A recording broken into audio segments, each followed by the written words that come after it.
very fascinating book. I never knew much about the late Prime Minister, whom I have really spent, despite the fact that I spent donkey years in India, but I have not had the privilege of going through. And thank you, Atul, for the trouble of helping us in organizing this. Without further notice, I just request you all to keep your phone on silent mode. And I'll ask Mr. Prakash, our secretary, to introduce our chief guest. Thank you.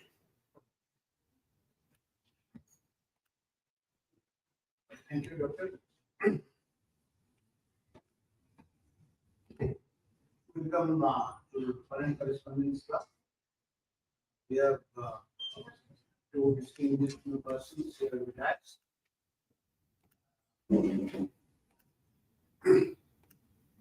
I think profile of Mr. Thakur is pretty long, so don't mind if I make it in this short. Mr. Thakur is a policy and management professional. He was senior secretary, State Development Council, India Nepal Center, MP State Chapter, Chhattisgarh State Chapter, PSGCCI, gentleman of many dimensions. Columnist and author with specialization in the interest of economics and policy. His interest in writing and research is quite diverse and interest in the areas of public policy and affairs, macroeconomic policy, international affairs, and sustainability, with special focus in public. He is an alumni at Banaras University and Pondicherry University, and he has worked across sectors spanning public policy and affairs and management consultancy. And then he has authored and edited the book India Now and in Transition, and that is the second and widely acclaimed book. In 2013, he edited India since 1947, looking back at a modern nation. So, welcome. And about our chief guest, I think I find it very difficult to introduce him because I know too much about him. We have been friends for over last 40 years since our university days. Then he joined IAS of Bengal cadre, and as an IAS officer, his service record is quite remarkable in the sense that when I think he was joint secretary here in agriculture, he is one of the very few who belong to that school of thought that promotes this theory of diversification of your agricultural crops. No emphasis beyond rice and wheat, and then pulses and then milk products. He did a remarkable job. And then I think when Uttarakhand state was reformed, he came on deputation to Uttarakhand. He did, I think, contribution towards the development of Uttarakhand is quite considerable. I think you were industry secretary, right? Industry and IT. I think I did not say more than that. And but while pursuing all these things, he never quit his gave up his pursuit or for this intellectual in a quest, in the sense that even when he was in service, if I remember, every month he was organizing a book discussion, right? Books and authors in Civil Service Club. I think that was quite a regular feature when he was in Delhi. And then, as you know, I think his last assignment was the director of Lal Bahadur Shastri Academy of Administration, where all our civil entrance to our civil services in various fields do join, in ISP in particular. And as I said, that he has never given up his intellectual pursuit. That's why he promoted that Valley of Words intellectual festival in there, that is promoting or other toward the fusion of arts, culture, and literature. So, and then he still is serious researcher in the sense that now he is a senior fellow in Nehru Memorial. I do not know. He said that he is writing a book on BSF. And let's now hear about this book, which I do not know whether it's a coincidence or he did it deliberately, as he was the director of Lal Bahadur Shastri Administration, Academy of Administration. That book on Lal Bahadur Shastri that he wrote, is a coincidence or this thing. I think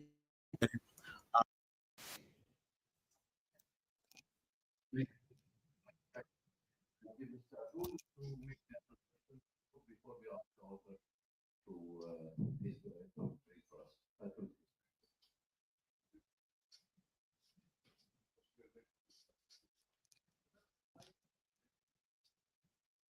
This opportunity to talk about the book.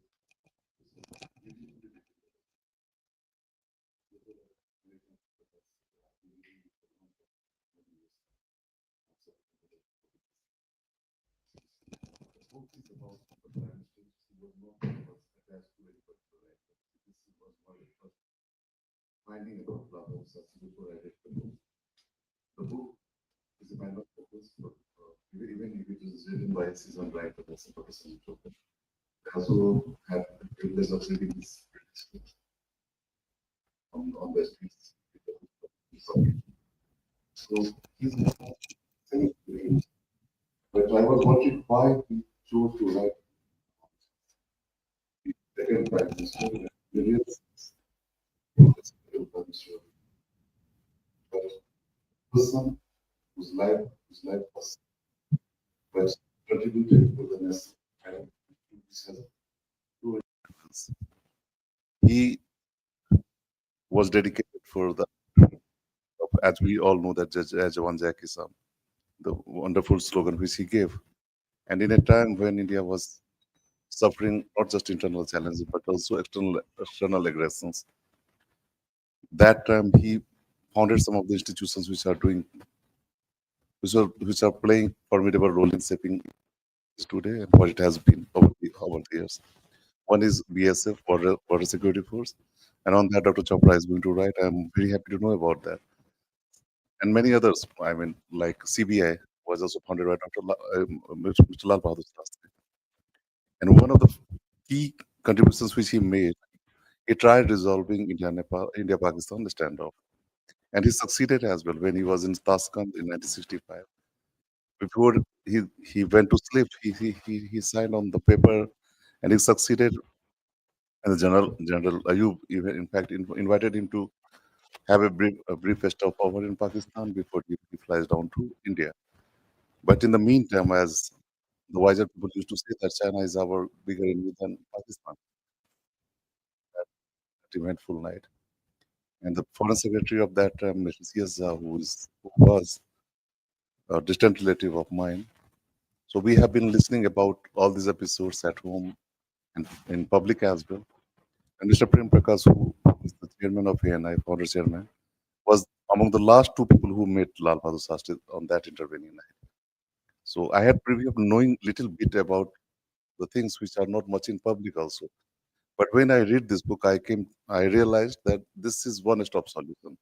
If you want to know about a person who contributed for India in a way we can't imagine at this point of time, he was the person who brought a Green Revolution, who founded NDDB, National Dairy Development Board. He secured us and made us self-reliant. What we are seeing now, we are revisiting those old promises. So Lal Bahadur Shastri, in my views, was one of the key shapers of India. He never kept high profile, I think consciously so.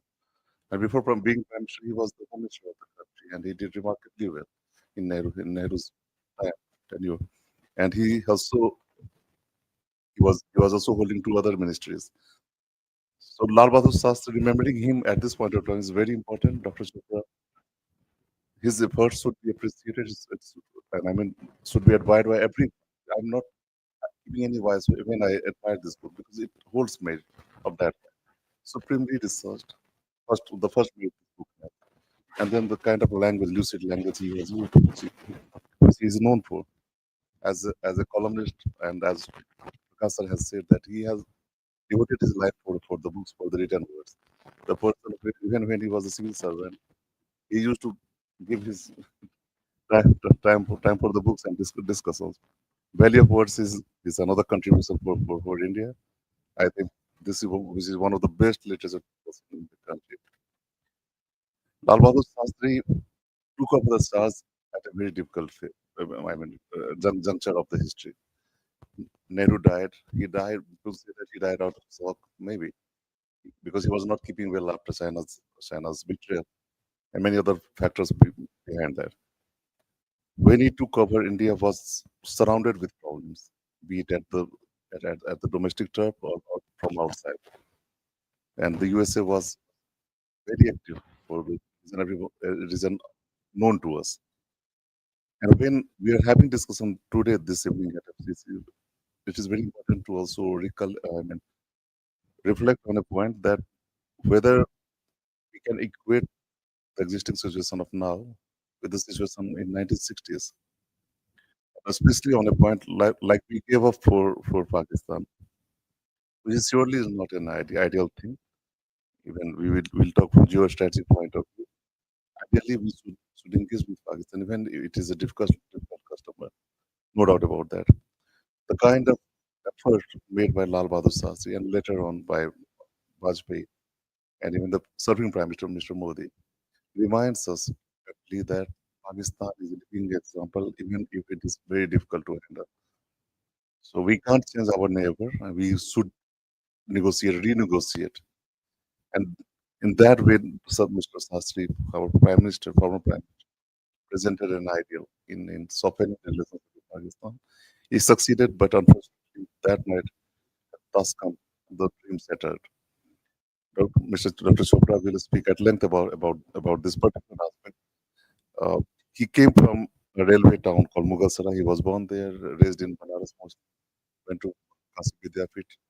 I also studied in Banaras. I am keeping very personal, I'm a very deep personal bond with that city. I can tell you that in our public life, we will not have another Lal Bahadur Shastri for sure. A person now who was full with merit, full with implementing capacity, but he never went too far in showing that what he was.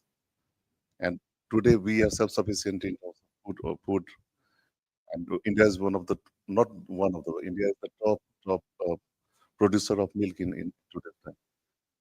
For all that matters, we should be thankful to our former Prime Minister, Mr. Shastri, and also for defense modernizes. And this whole idea of self-sufficiency never came and got strengthened during his tenure. I will highly recommend this book to everyone who should read it.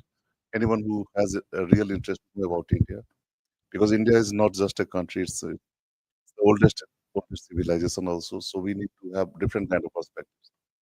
And Dr. Chopra, who among others also served as the director in two terms at Labasna, Lal Bahadur Shastri National Academy of Administration. This makes another reason why he wrote on Shastri. So thank you very much for writing this book. This was not a mean task. I'm sure it has taken years and years, persistent efforts in making it happen. It's certainly one of the most important books I have ever read on Indian history and politics. Here I will stop and time permits, then I will come back. Thank you so much. Thank you, Atul. I must also acknowledge before I give the mic to Mr. Sanjeev that Balesh Kumar is also present here, and he's the nephew of the late Bahadur Shastri. Nice to see you, and thank you for accepting the invitation. That's nice to see you and with us here. Please, Mr. Sanjeev. Thank you so much. It's the gathering of friends because I know almost everyone here. Awad Sahib, it's a pleasure, and thank you so much for hosting me. Prakash and I go back a long way, and we will not tell you all the things that we did together. That will have to wait for some time. And thank you, Atul, for having us here, having me here. I was invited to the Vellum Girls School very recently for a talk on leadership. And I displayed the picture of Lal Bahadur Shastri and Ayub Khan. There's a very iconic picture of Shastri and Ayub. There's a 6 feet 2 inches tall Pathan, English speaking, pipe smoking and everything. And Shastriji, diminutive Shastriji, difference of about 1 feet in their heights. And you can do it later. Take it. Thank you. So I was asking the students over there, I said, look, do you see the difference between these two people? And what is the moral of the story? And, in conversation, it came out that leadership is height agnostic, weight agnostic, background agnostic. If you look, the first look of Shastri and Ayub Khan would easily sway most people towards Ayub Khan. I mean, easily, he certainly looks more distinguished. He spoke better English. He came from a more established family, although he always wanted to cover it up. His father was a subaltern, was a Subedar major in the British Army, but certainly Shastriji's family was not as well established as his. But the fact is, that was the message. Then I asked the children, I said, look, do you realize what Shastri did for India and what Ayub Khan did for Pakistan? In the next 5 years, India had emerged as a great country. India had been able to integrate everyone. And what was the legacy of Ayub Khan? So you judge a person not by the height, weight, background, but by their contribution, not in the immediate, but in the long run. Sometimes this recognition is not remembered for a little period, but history has a way of resurrecting itself. And I'm sure that in the years to come, in the decades to come, Shastriji's personality and his contribution to the country, not just to the country, but to the public discourse, will come to the forefront. At Calcutta, at the Oxford bookstore, and later at the Bengal Club, there was a discussion on this book.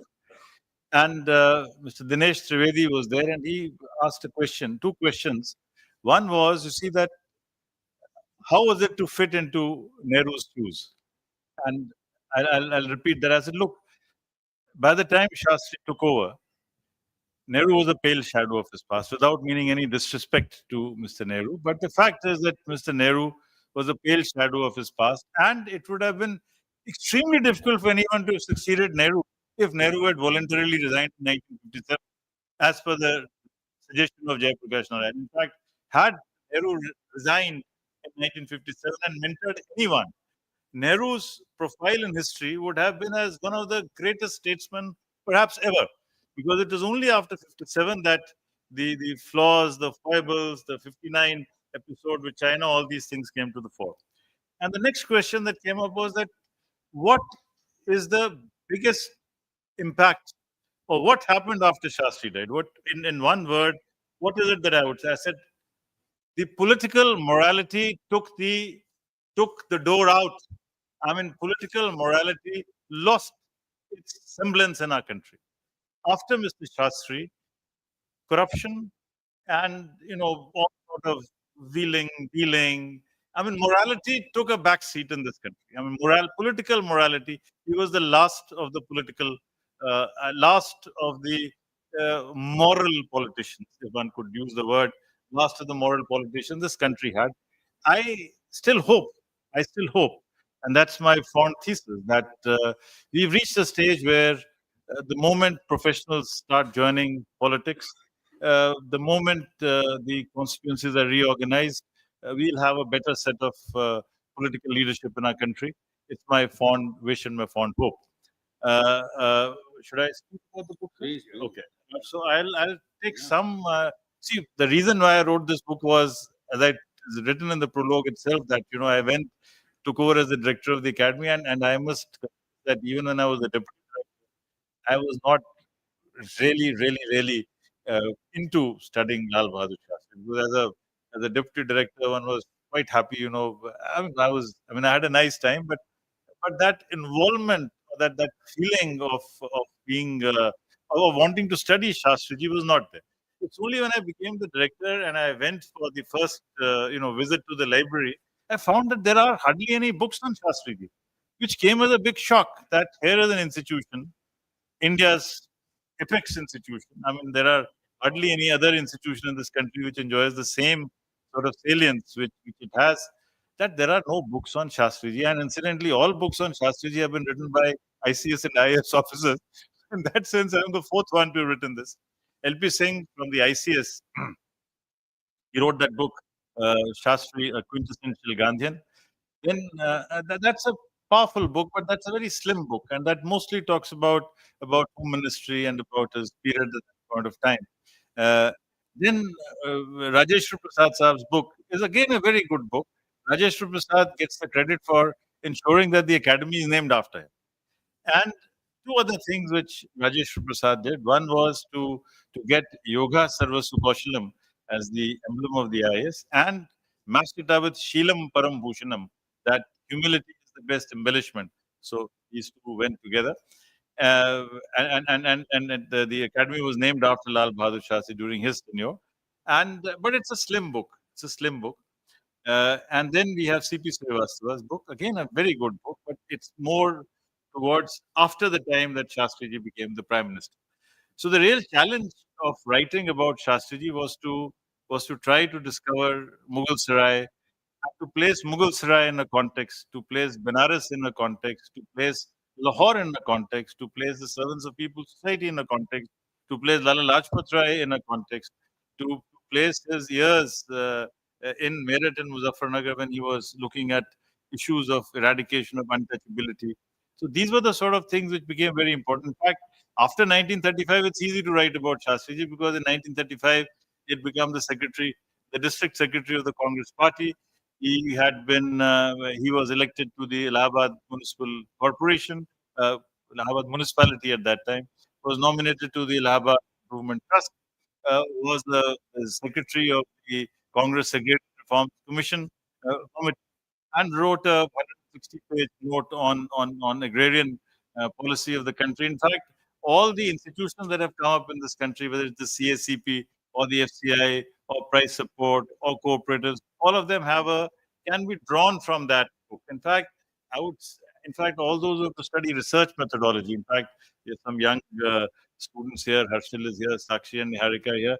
I would strongly recommend that if you are doing, if you have to do research, then it's a very nice paper to look into how he describes what is zamindari, what is talukdari, how many talukdars are there, the difference between revenue and rent, a very important distinction between revenue and rent, and how the rent was rising uh, very steeply, whereas it was not growing. So while the of the state from the zamindars and talukdars was not rising, the rent extraction, the rent seeking behavior of the zamindars was very, very high. So these are some of the things which came out while I was going through this thing.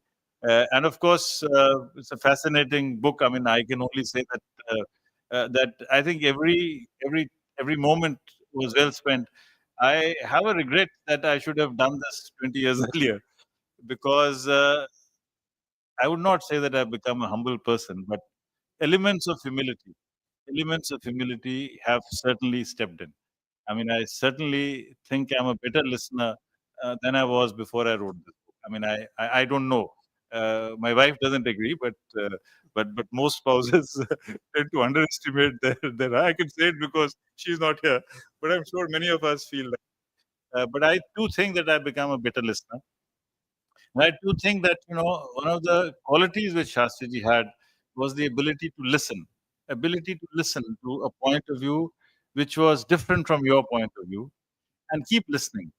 And once your point of view, once the other person's point of view has been heard with full rapt attention, the person feels a degree of satisfaction. I mean, whether the issue is resolved or not. I mean, because let's be clear about it, many issues are not resolvable. I mean, the linguistic disputes that we have in our country, even now we find Tamil Nadu passing a resolution about Hindi. So these things will continue. But the point is about a conflict situation in which you have a leader who is willing to listen. Incidentally, Shastriji was always able to get his viewpoint accepted. He was able to get his viewpoint accepted, whether it was on the BSF, whether it was on the anything. He was able to get his viewpoint accepted. But the process of listening, and communicating in a very soft voice, in a manner which did not appear that I'm forcing my point of view. आप सोच लीजिए, consider कर लीजिए, मेरा ये विचार है. These are the ways in which he would disarm the other person. And after 3-4 days, they would say, all right, let's have some sort of a, because the three language formula in the country, the settlement of, English as a permanent associate language of the country. These are all compromises. I mean, these are all compromises. Another thing which I want to say is that politics is all about compromise. If we ever think that, you can ride roughshod and get your view across in politics, so it doesn't work. And the more consensus building you have in society, the better it is. That's one aspect of Shastriji's personality that I wanted to share. The other aspect of his personality, which I wanted to share, was little known aspect was the sense of humor. You would know, Atul, that when he went to Nepal for the first time, and they asked him कि आपको आपकी नेपाल यात्रा कैसी लगी? You follow Hindi, I'm sure you've been. He says, मैं तो बहुत निराश हो गया. क्या हो गया? He says, मेरी तो पहली विदेश यात्रा थी, लगा ही नहीं कि मैं विदेश आया हूँ.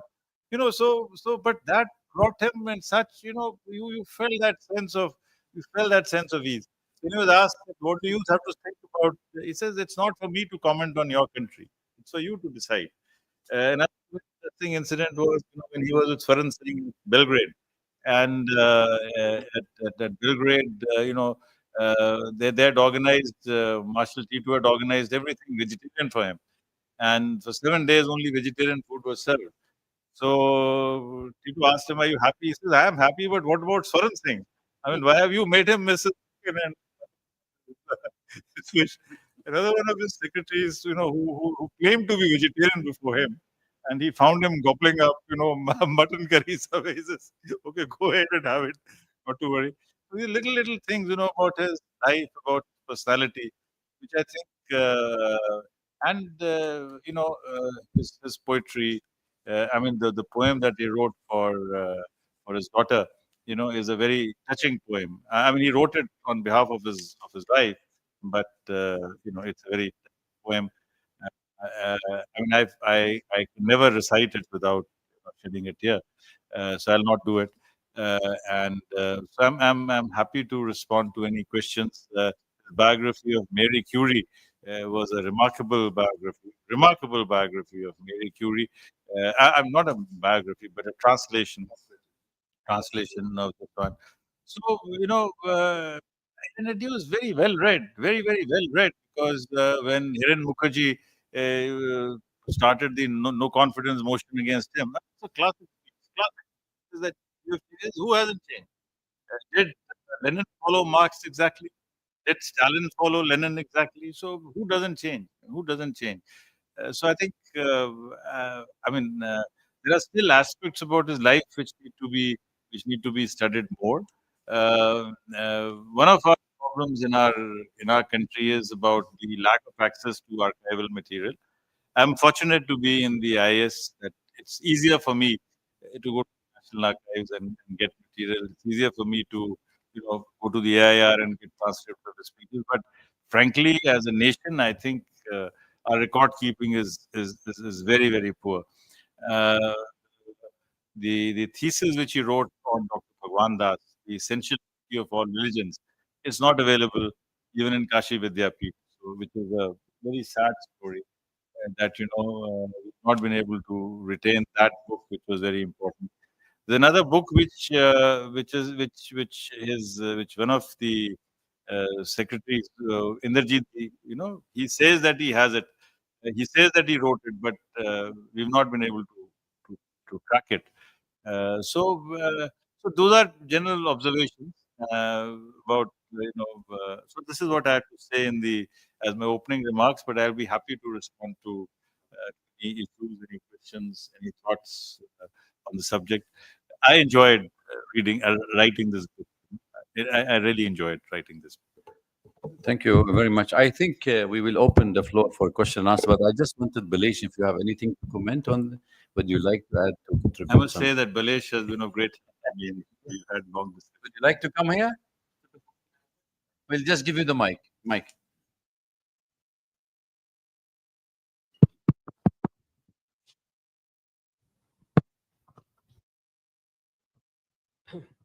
So good evening, friends. Let me begin with this, that the book which has been written by Dr. Sanjeev Chopra is to be admired because probably it reveals those parts of the life history of Shastriji which even the family members are not aware of. And um, particularly, he talked about the agrarian paper, which became for the future certain foundational paper for certain policy introductions relating to agriculture price commissions and others. But more importantly, what he has done is he has traveled all over, and he has traveled to Mughal Sarai, he has traveled to Ramnagar, he has traveled to Allahabad. And when you read that book, you realize that a person with such limited means could rise to become the Prime Minister of India. I think that's a very important aspect of Shastriji's life history because that demonstrated the success of Indian democracy. That saluted the Indian democracy. Uh, there's one other aspect which he has dealt with, and that is the aspect of India-Pakistan relationship. I have read quite a few books on India-Pakistan relationship, but the way he has dealt with it, it's that of an expert, a person who has actually worked with the Indian bureaucracy for so long. With his very deep understanding of the subject, he has been able to bring out so fabulously the role of Shastriji. And, you know, it is a situation where India had outrightly won the war.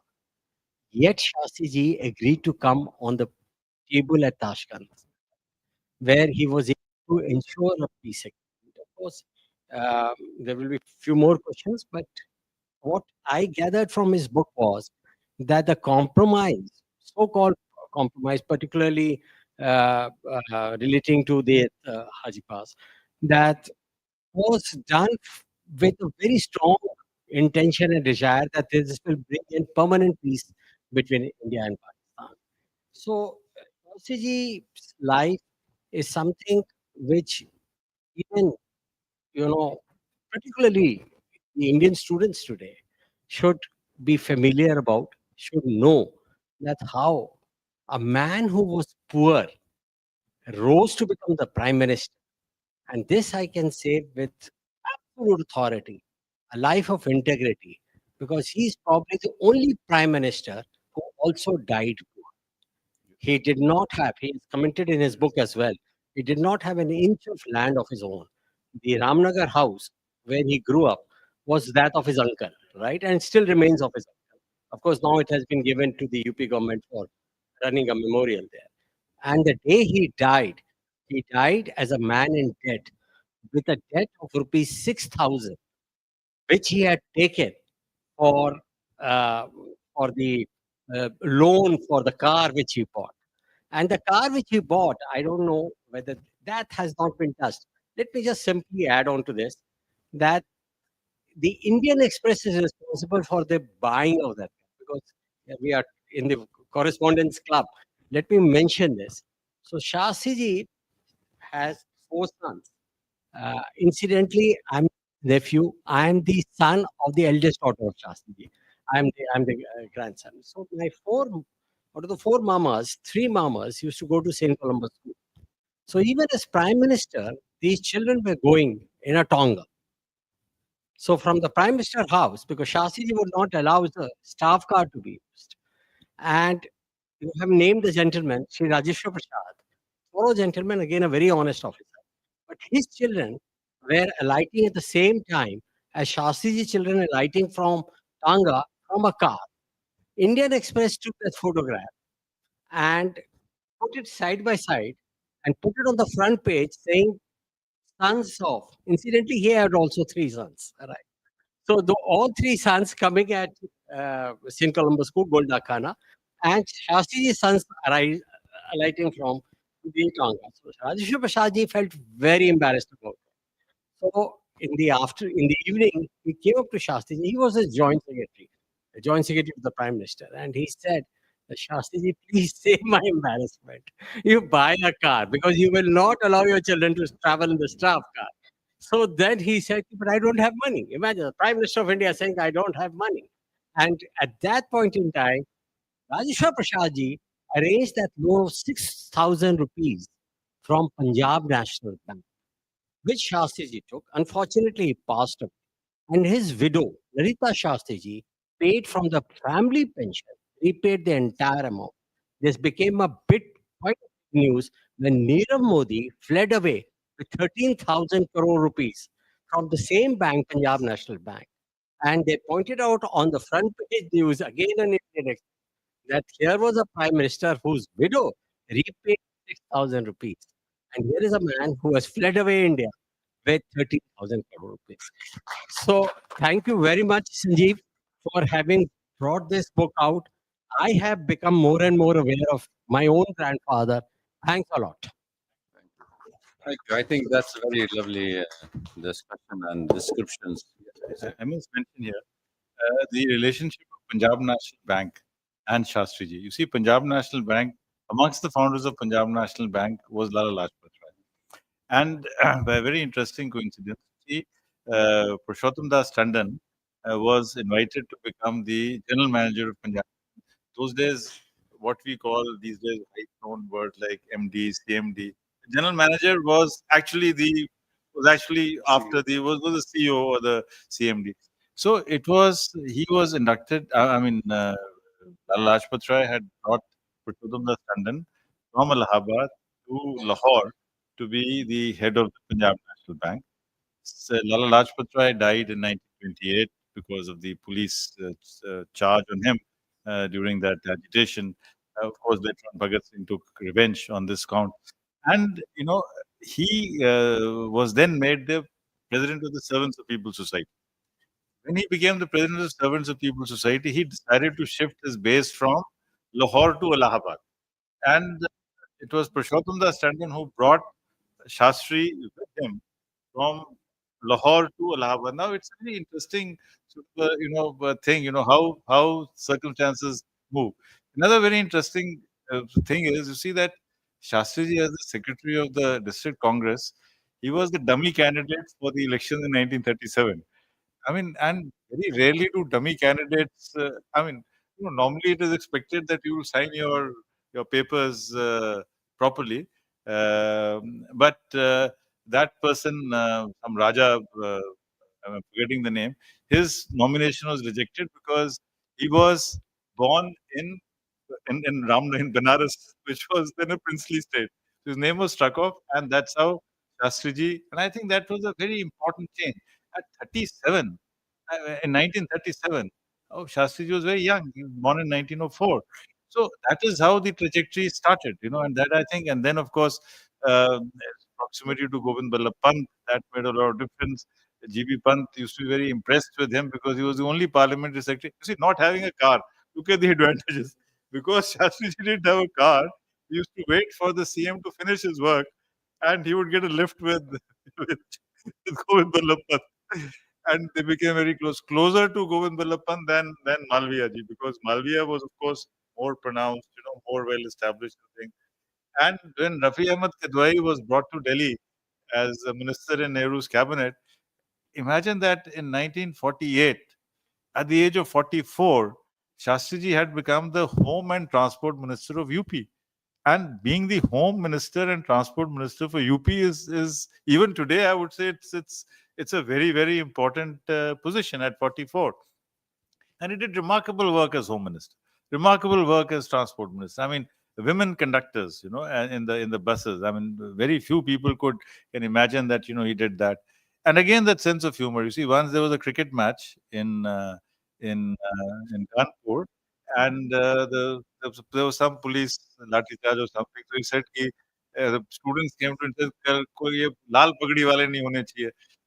He said, so he told the policeman to not wear that lal pagdi, but still come on duty. So when kids asked him that, "Do you promise us?" He says, "I only promised you ki lal pagdi nahi hogi. I didn't promise you ki police nahi hogi." So this is a very nice communicative style which Shastriji had, which I think made a lot of difference. Uh, Can I say a few words? He was valuable like any human being, but he never got paid. He went on to become the prime minister of the world's largest democracy, which he is. The reason I can see that lies in your head. Mr. Red. The book titled The Great Conciliator. He was the real conciliator. The second, he was behind India's transformation. And the solution is also given at the back page. unique तरीके से धैर्य बहुत ही कठिनाई पर विजय पाता है. So that kind of the kind of patience and perseverance which he had, that made him why we are remembering him today, our great prime minister, because he was epitome of simplicity, honesty. The person who was India's prime minister didn't have a car. It was out of choice also, and because India was not a very wealthy country at this point of time. At that point of time in 1960s, it was not the India of 21st century. If you look at the per capita income or anything, we were not doing so well in 1960s. So the prime minister used to uphold the ideal which was required. And even today, I think Dr. Manmohan Singh, when he came to take the oath in 2004, he drove Maruti 800, if I'm not wrong. Even Indian Express did on that also. Fortunately, the prime minister who set an ideal that time is still inspiring many of us. This is the true victory. We, we can't remember any other prime minister who made so many great achievements in this country. So for that, we should always remember. Thank you. Can I open the floor for a question and answer if anybody in the audience would like to ask a question? I can take the liberty of asking you the questions because during his early years of life, he played a major role also on the Satyagraha with the late Gandhiji when the Salt Revolution. Does it link to his dealing with the Indo-Pak war because he was more of a peacemaker? You know, I mean, it has something relevant to that. How do you see his character on the dealing with the two issues? One, non-violence. One, when India won the war with Pakistan, yet he was able to be the peacemaker on this. You see, the first is about non-violence and things. He was convinced satyagrahi in the real sense of the term, and I think that goes back to his times in the Kashi Vidyapith. Yes. You know, his training under Dr. Bhagwan Das. We have to give a lot of credit to Dr. Bhagwan Das also, because I think amongst the people who had a great influence on his life, one is a school teacher. The school teacher, Babu Nishkameshwar Mishra, had a great love for him. Great love for him. And Nishkameshwar Mishra, you know, again, it just goes on to show, I mean, how affectionate teachers could have been. I mean, how teachers made so much difference. I mean, he never he adopted Shastri as his son. He adopted, and the entire group at that time, just coming back to that. So I think non-violence, Hinsa, and Satya, I mean, the belief in truth and the belief in non-violence was very ingrained in him. And I'll give you a little story, sir. He was first given C class in the Malacca jail. And in those days, Malacca jail mein, he was asked to, grind to be like an oxen and to extract oil, and that was a very dehumanizing sort of a punishment where you are sort of, harnessed like an oxen to grind. And he stopped for a while. He must have felt tired, and one jailer, he came and slapped him, which was which was a shock to everybody. And there was protest, and they all went to the jailer, and but when the jailer asked for that warden, Shastriji told him, don't. And they said, why? He said, because we have taken the oath. We have taken the oath of Satyagraha. When our comrades, friends in the Salt March were beaten, they have been killed, they have been assaulted, and they did not raise a voice. They did not raise a voice. They happily took the lathi. So why should I protest? If I have been assaulted, it is my problem. I mean, it is his. So that jailer, I mean, that warder who had slapped him, he literally fell on his feet. I mean, there were tears in everybody's eyes. I mean, the jailer said, "What a man! What a man!" So I think we have to look at his life from that perspective. I mean, he was a thorough. He was thoroughly convinced that the path which Gandhiji had laid down was very, very clear. And he also felt, that he always had this feeling that there is a great, that the partition of India, he reconciled to it, but he always feeling that, we can. In fact, the villain of the piece is Mr. Bhutto. The book is not about him, but the villain of the piece is Bhutto. Between Ayub and Shastri also had a very good chemistry. It was Bhutto, again, a person who was not even like Ayub. He was he was 10 shades worse than Ayub, because at least Ayub was very clear. He was a dictator, and he made no bones about it that he's a dictator. But Bhutto was a demagogue. He was not a democrat at all. He was a demagogue. So I think that is what happened. And left to themselves, I think India and Pakistan could have had their peace accord. Another thing which I wanted to share with you was that Mr. Shastri was also quite eager that we should settle our border dispute with China. Very, very clear, because when this first proposal of Chou Enlai had come in 1962-63, there was a possibility of a settlement. But that another thing which I want to share here is that I don't know, at some point of time AI will be able to discover it. Kudeep Nair avers that he, in order to supplement his income when he was without in that interim period, he asked him to write for some newspapers. So it appears, I have no reasons to do that he wrote under a non de plume articles on Nehru, articles on Gandhi, articles on Lajpat Rai. I have not been able to track those, but I'm sure once all records are digitized, we shall be able to, because Shastriji's writing style is very clear: short sentences, short, crisp sentences. His written English is superb. Spoken English, he was never. He was not. He didn't go to St. Columbus, so he couldn't have had great. But his English, but his writing and his powerful speeches in Hindi. When you read his speeches, another sense of humor. Rajasthan, mein you see when the chief minister promised कि इतने पैसे दे रहे, he says, Mathur जी जरा याद रखिएगा, मतलब कि आप बोलते ज़्यादा हैं, थोड़ा कम कर देते. So he would make these little comments here and there without offending anyone, but to ensure that things are sorted out. You see, when he gave the call that give up your food, people followed.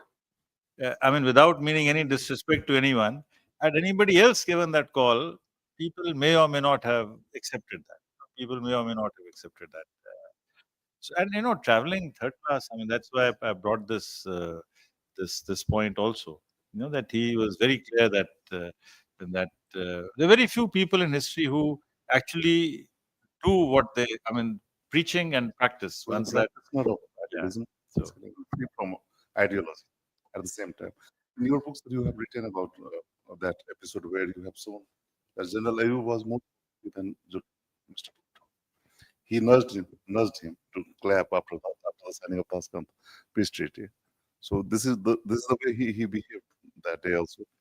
And as far as independence of foreign policy is concerned, on that front too, Shastri played a vital role. That the foundation of non-alignment somewhere was made during his tenure. Of course, during Indiraji's time, it was independent. But he was in keeping India's foreign policy independent. Let me comment on this. You see, he was not really a foreign policy person. I would not. Prime Minister, No, you see, let's be clear, he was more in domestic issues, more rooted in domestic. He was not a foreign policy. We cannot. I think it will be wrong for us to say that non-alignment was this. No, I don't think that is true. What is important to note is that he was a very practical person, very, very practical person. You see, Nehru was ideological in the sense that Nehru may not have accepted US aid even in the worst of circumstances. But Shastri is very clear that, garibi hai, problem hai, so we'll accept this PL 480, and this had to be done. The second thing is that when China exploded the nuclear device, when China started the atomic bomb, then Shastriji made a very pertinent comment. As against Nehru had said ki kabhi nahi, so he said abhi nahi. So I think from that kabhi nahi to abhi nahi is a nuance statement saying that, all right, I mean, it's not that we will never go in for a bomb. So I think at one level, I mean, one doesn't know what would have happened, but after China exploded the bomb,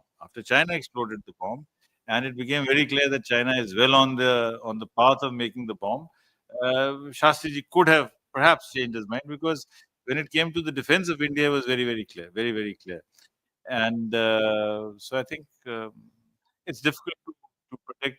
And often people make this thing that against Nehru. No, I don't think he was ever. I mean, he held Nehru in very high esteem, very, very high esteem. A lot of my friends who are in the Congress, they say that I have written against Mr. Nehru. I said, no, I have not written against Mr. Nehru. I've just pointed out some facts that Mr. Nehru's orientation was essentially ideological. He would look at everything from an ideological prism. I mean, take the 1959 Congress address, which I mentioned in my book. That Shastriji, the Nehru says that we'll do cooperative farming, we'll do collective farming, this, that, that. So Charan Singh said, "Are you crazy? Have you ever been on a field? Do you even know what it is to hold a plow?" And he said, "Farmers will never collaborate like this." And Zail Singh, in his memoirs, has written that we were all convinced with Charan Singh. You're all convinced that Charan Singh is right, but such was Nehru's personality that we voted for cooperative farming. I mean, you couldn't have done cooperative farming. It's a fallacy. Everywhere in the world, cooperative farming failed. The other thing which happened was about Mr. Nehru's personality in the offing is that he would make very grand statements, but following up was not his USP. Well, the following up on a statement was not the USP of Mr. Nehru. He liked to make grand pronouncements, and he was very happy with making those announcements. But Shastriji was different. Shastriji was granular. I've used the word that he was granular, whereas Nehru was ideological. He was like a Roman, senator. He was like a Roman senator, whereas Shastriji was more grounded, more rooted to the earth. But they had a lot of love and affection for each other. Love and affection for each other. When he was going to Jammu Kashmir, I mean, Nehru ji gave him his coat. It shows two things: that he didn't have a coat, he didn't have a jacket to go to Srinagar. Second, also shows the love and affection which Nehru had for him. Having said that, there was tension between Shastriji and Indira Gandhi. There is no doubt about this fact that Indira Gandhi was assuming that she is the natural successor, the natural heir and successor to Mr. Nehru. And she did not quite like the fact that he had been made Minister of State without portfolio.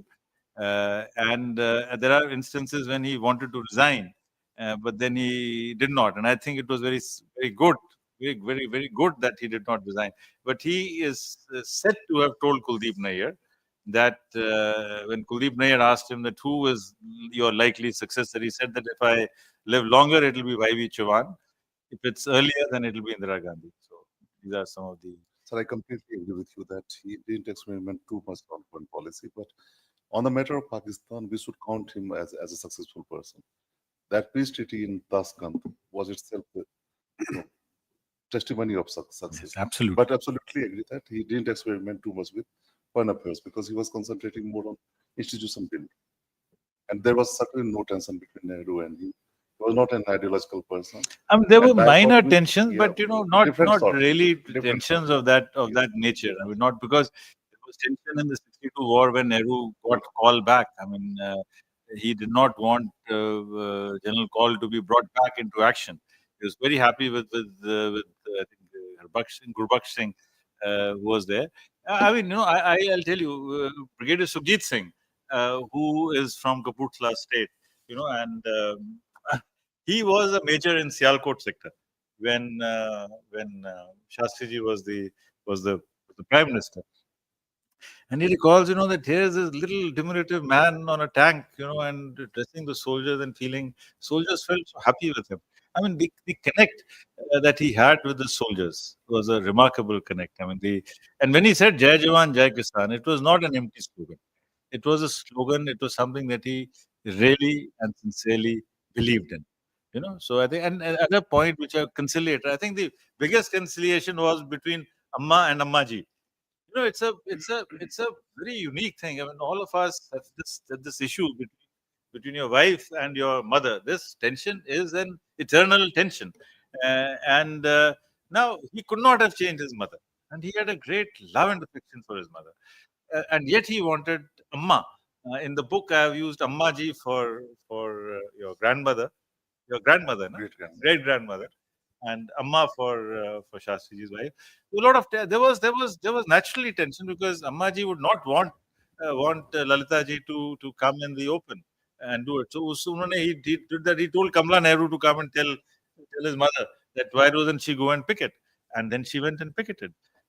So and a lot of things you learn while when you're researching a book. I mean, like the name Zero Road. I mean that he was at the Zero Road. It just strikes you that why is the name called Zero Road? Zero Road was the road which was the meridian from which India's time evolved. Because unlike Ujjain, at that point of time, Burma was also part of India. So Zero Road, if you looked at the map of India from Dera Ghazi Khan, Dera Ismail Khan, right up to Burma, and then up to Eden, Allahabad was the center point. So. Another very interesting thing, I mean, how history changes. Mughal Sarai is no longer Mughal Sarai. Allahabad is no longer Allahabad. So many things keep changing. Banaras is still surviving. Banaras. Huh? Banaras is still surviving as Banaras. Banaras. Yeah, the interesting. Sorry, yes, Prakash. Yeah. No, okay. Sanjay, Prakash was just surprised that I was never No, a no. serious student in JNU, but I have sort of covered up. Huh? no. I think I don't know much about politics, but then still, as a student of foreign policy, I again will be coming back to that 1965. There's an excellent point you made that more than Ayub Khan, it was Bhutto who played that nasty role. And I think that really has given me some ideas why I'm asking you this question. Bhutto also played a very nasty role in 1971, and if Shastri was much more distant and innocent chap, but then Bhutto really played with a lady like Mrs. Indira Gandhi, and as you know that any student of foreign policy will say that that Shimla Pact perhaps is the most obnoxious and most shameful chapter, according to me, in our diplomatic history. That Shimla Pact, that's a different thing. But the point is there, why I'm asking you this. Whenever there is a prime minister who takes a decision, there is a system, you are a part of that system. Definitely, they must have been briefed. And particularly when one talks of Bhutto in 1971, I distinctly remember whether you were there in that meeting or not. Once after post dinner in the meeting, we have to call the TN call. TN call was actually the foreign secretary in 1971, but the way Indira Gandhi was influenced by PN Huxer, and there is another in the Kashmir region, DP Dhar. And TN Kaul said, despite being the foreign secretary, he was not allowed to be there in Shimla. They sent him abroad. And TN Kaul says, had he been there in Shimla, then the Shimla agreement never would have materialized. The point is that, according to him, Indira Gandhi, more than in the Bhutto, more than convincing Indira Gandhi, convinced DP Dhar and what is that other gentleman called? No, not TN Kaul. Akshay. I think that was his point. Similarly, that's what I'm saying. Who you think were also the advisors? And here you have not taken into account the factor of Russia. Kosygin was there. He was the mediator.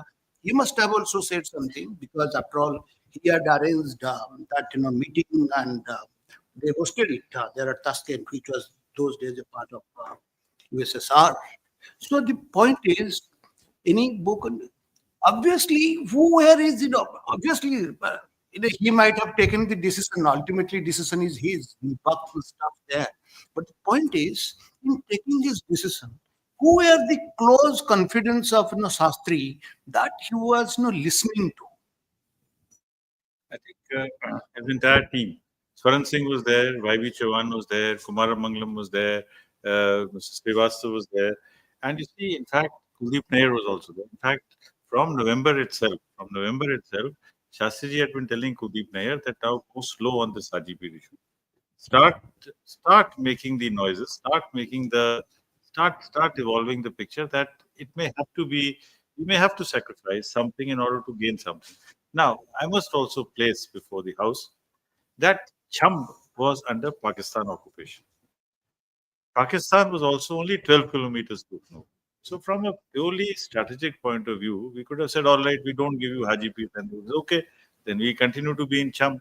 Now, you see, the fact is that our agreement with Pakistan, the CFL, the ceasefire line that had been agreed to on 1st January 1949, under the auspices of the UN, now we had to go back. I mean, we had to, go.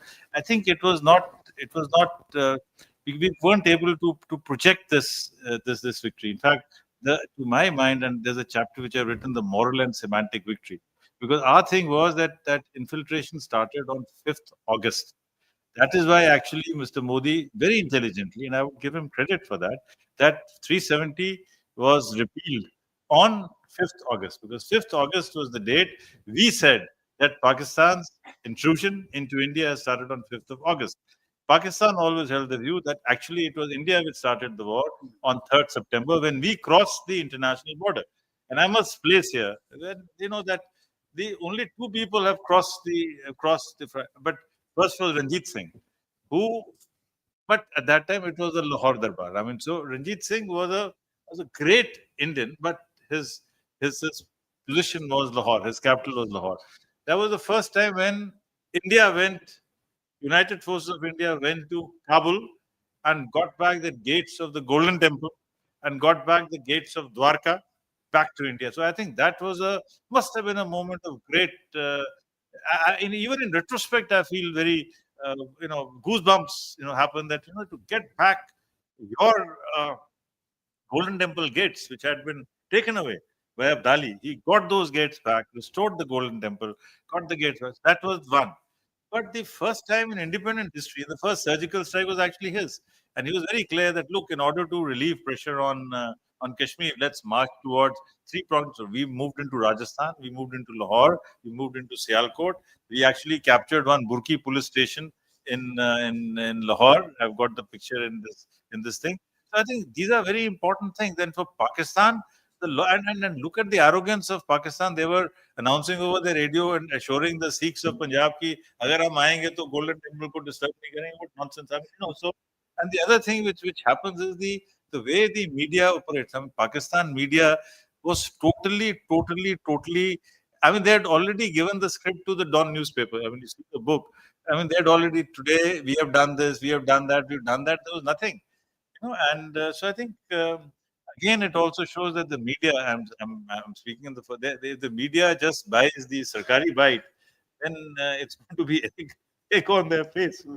So, yeah, I'm sorry, I forgot the question. The question was. So I think these were the people. I think all these people. I mean, certainly CP, because CP Srivastava was with him in the last moment, and in fact, CP Srivastava had to go to that foreign correspondence club. So I mean, the one which was a bit far away. So Shastriji came and saw him off in his own car. He says, "तुम्हें अभी taxi वैक्सी पता नहीं मिलेगी नहीं मिलेगी. You take my car and you go." And that is what he said. And so it's a very, very unfortunate, but yeah, LP Singh also must have been very close. I mean, I'm not saying, but you asked me who's the closest confidant.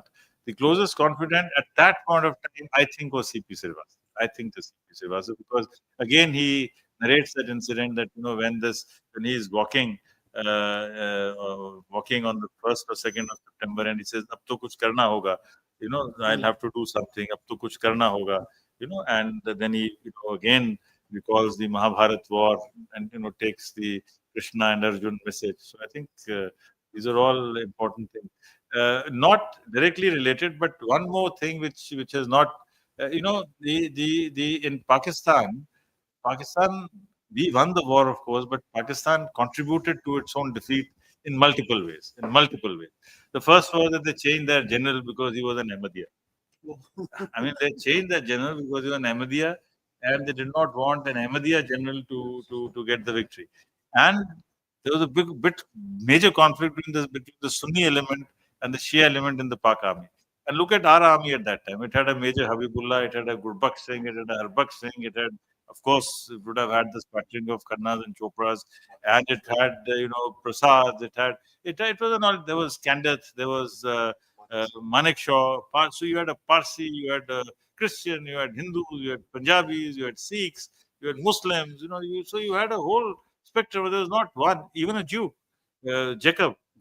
So you had every community in the country represented in the Indian Army, and all at officer level position, which was a great contrast to the army of Pakistan. So it's the National Army of India, led by a leader who was diminutive, short, soft-spoken, and yet there was a lot of respect for him. I think that is and I tell you, this was so interesting to talk to these girls.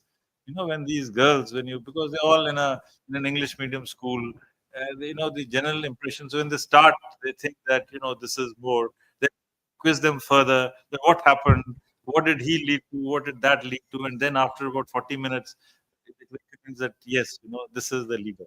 This is the person who actually was the great leader. So I think that is the aspect which is very important and interesting. Anybody want to ask any questions before we close the remark? Okay. Yes, please. Yeah. Yes. Take the mic back. Interesting to learn today that your next book is on BSF.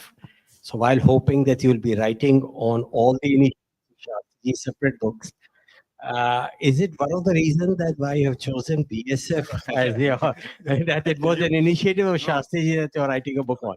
Two reasons. One, my father was the founding member of the BSF. My father-in-law was also a member of the BSF.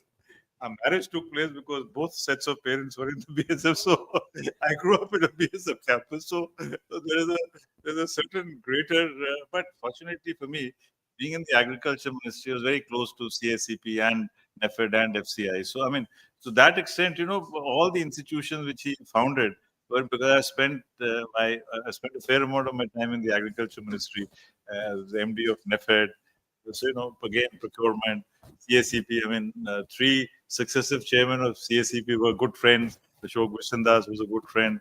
Ashok Gulati was a good friend. I knew Mr. Pota very well, and I knew Mr. Anwarul Hoda very well. So, I mean, being in the agriculture ministry, though, it's a very positive relationship that I've had. In fact, to look at it, except for the CVC and the CBI, which now have a little. I mean, they cannot be put in the same class as the BSF, and also I think because you see the mandate of BSF is very clear. It's a very clear mandate, whereas the mandate of CVC is a bit wobbly. I mean, in the sense that you can. I mean, it could have been enforced better, but you can't write in all these five institutions. I would say NDDB and BSF stand out.